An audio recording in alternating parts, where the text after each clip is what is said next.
மீன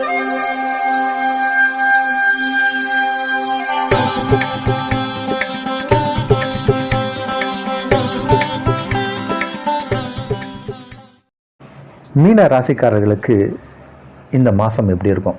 அதாவது இந்த குரோதி ஆண்டில் வரக்கூடிய முதல் மாதமான சித்திரை மாதம் பலன் எவ்வாறு இருக்கும் அப்படிங்கிறத பார்க்க போகிறோம். பொதுவாக இந்த மாத பலன் என்பதே சூரியனை மையமாக வைத்து சொல்லுவது தான். அந்த வகையில் சூரியன் சித்திரை மாதம் மேஷத்திற்கு வந்து விடுகிறார் மீனத்திலிருந்து. மற்ற கிரகங்களின் மாற்றங்கள் என்ன அப்படிங்கிறத பார்த்துட்டு பலனை பார்க்கலாம். சந்திரனை மையமாக வைத்து சொல்வது தான் தினப்பலன். இப்போ சூரியன் மாறிட்டார், இதுதான் மாசப்பலன். ஏனைய கிரகங்கள் மாற்றம் அப்படின்னு பார்த்தோம்னா 22/4/2024 மீனத்திற்கு செவ்வாய் மாறுகிறார். 25/4/2024 மேஷத்துக்கு சுக்கிரன் மாறுகிறார். 1/5/2024 ரிஷபத்துக்கு குரு மாறுகிறார். மேஷத்திலிருந்து ரிஷபத்துக்கு குரு பெயர்ச்சி அன்று. 6/5/2024 மேஷத்திற்கு புதன் மாறுகிறார். இந்த மாற்றங்கள் எல்லாமே மீனராசிக்காரர்களுக்கு என்ன பலனை செய்யும் அப்படிங்கிறது தான் இப்போ நம்ம பார்க்க போகிறோம். இப்போ மீனராசிக்காரர்களுக்கு பொதுவாகவே எந்த மீனராசிக்காரர்களாக இருந்தாலும் சரி, நீங்கள் ஒரு சின்ன நீங்களே உங்களுக்குள்ள ஒரு சர்வே எடுத்து பார்க்கலாம். உங்களுடைய டைரி குறிப்பெல்லாம் இருந்துச்சுன்னா எடுத்து பார்க்கலாம். பொதுவாகவே இந்த பங்குனி மாதம் சித்திரை மாதம் அந்தளவுக்கு மீனராசிக்காரர்களுக்கு சிறப்பாக இருக்காது. எந்த பங்குனி மாதமாக இருந்தாலும் சரி, எந்த சித்திரை மாதமாக இருந்தாலும் சரி, அந்தளவுக்கு பெரிய அளவில் ஒரு யோகம் லக்கி மந்த் அப்படி நான் சொல்ல முடியாது. காரணம் என்னென்னா, அந்த பங்குனி மாதம்தான் சுக்கிரன் ராசிக்குள்ளே உச்சமாகும். சித்திரை மாதம் மேஷத்தில் சூரியன் உச்சமாகும். இந்த சுக்கிரன் 3க்கும் 8க்கும் உடைய கிரகமாக உச்சமாவார். சூரியன் 6க்குடைய கிரகம், கடன் ருண ரோகத்துக்கு உடைய கிரகமாக 2ஆம் இடத்துல உச்சமாவார். இப்போ இந்த பங்குனி மாதமோ சித்திரை மாதமோ ஒரு மத்தியம பலனுக்குரிய மாதம் தான். இந்த மாதமும் அப்படி தான், மத்தியம பலன் தான். ஆனால் என்ன நல்ல விஷயம் நடக்குது அப்படின்னு பார்த்தோம்னா, இது காலம் வரைக்கும் உங்கள் ராசிக்குள்ளே உச்சமாக இருந்த சுக்கிர பகவான் 25/4/2024 ராசிக்கு 2ஆம் இடம் சென்று விடுகிறார். 2ஆம் இடத்துல இப்போது குரு உங்கள் ராசி அதிபதி இருக்கார், கூட சூரியன் போய் இணைகிறார். மே மாதம் 1ஆம் தேதி குரு பயிற்சி வேறு.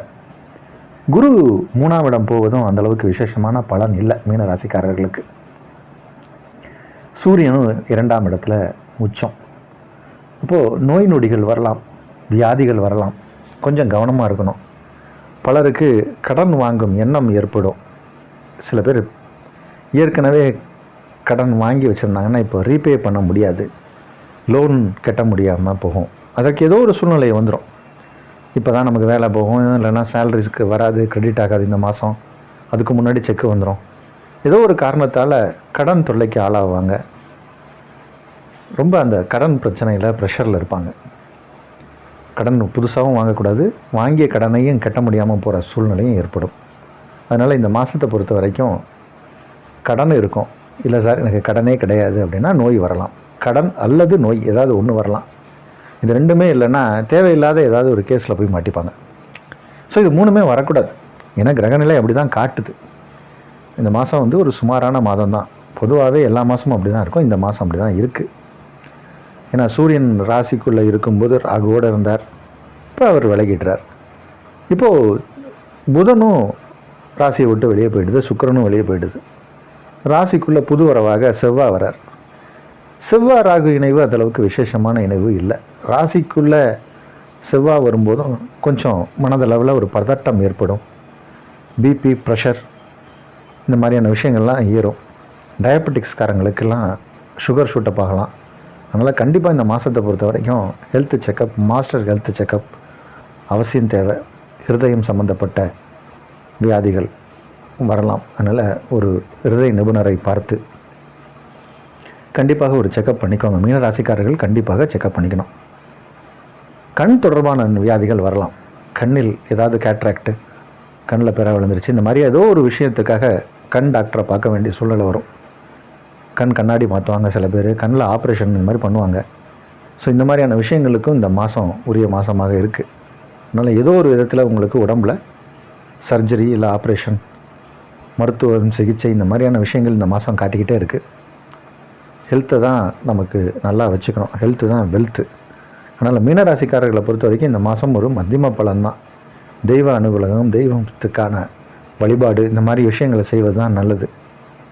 திருவேலிமலை அப்படின்னு ஒரு ஊர் இருக்குது. அங்கே போய் அங்கே இருக்கக்கூடிய மூலவரை சேவிப்பது சிறப்பு. சிவபெருமானை சேவிப்பது சிறப்பு. பெருமாள் ஆலயம் சென்று வாருங்கள். சிவ ஆலயம், பெருமாள் ஆலயம், இதை எல்லாமே போயிட்டு வர்றதுனால வரக்கூடிய கெடுபலன்களை கொஞ்சம் குறைச்சிக்கலாம். யாருக்கு சார் பிரச்சனையே இருக்காது அப்படின்னா, மாணவ மாணவிகளுக்கு பெருசாக பிரச்சனை இருக்காது.